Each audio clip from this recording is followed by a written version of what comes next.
بسم اللہ الرحمن الرحیم۔ السلام علیکم ورحمۃ اللہ وبرکاتہ۔ محترم سامعین کرام، دارالعلوم دیوبند میں اچانک ایک بڑی شخصیت کا ہوا انتقال۔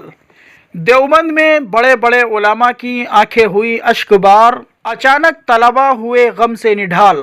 کس شخصیت کا ہوا اچانک انتقال، یہ بتانے سے پہلے آپ سے مؤدبانہ درخواست ہے، اگر آپ بھی حالات حاضرہ سے واقف رہنا چاہتے ہیں تو جلدی سے ہمارے چینل کو سبسکرائب کر دیں، بیل آئیکن گھنٹی کے بٹن کو ضرور دبا دیں تاکہ ہر آنے والی ویڈیو بر وقت آپ کو حاصل ہو جائے۔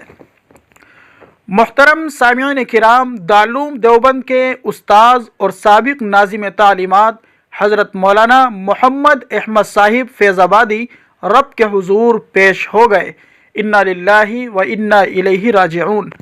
اللہ تبارک و تعالی حضرت مولانا کی مغفرت کے فیصلے فرمائیں، درجات بلند فرمائیں اور لواحقین کو صبر جمیل عطا فرمائیں۔ محترم سامعین کرام، آپ بھی حضرت والا کے لیے ایصال ثواب کا اہتمام کیجئے۔ 3 مرتبہ سورہ اخلاص پڑھ کر حضرت والا کی روح کو ثواب پہنچائیے۔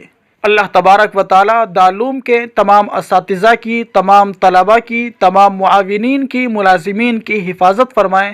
اللہ رب العزت دشمنان اسلام کی چال سے، دشمنوں کی سازشوں سے دارالعلوم دیوبند کی حفاظت فرمائے۔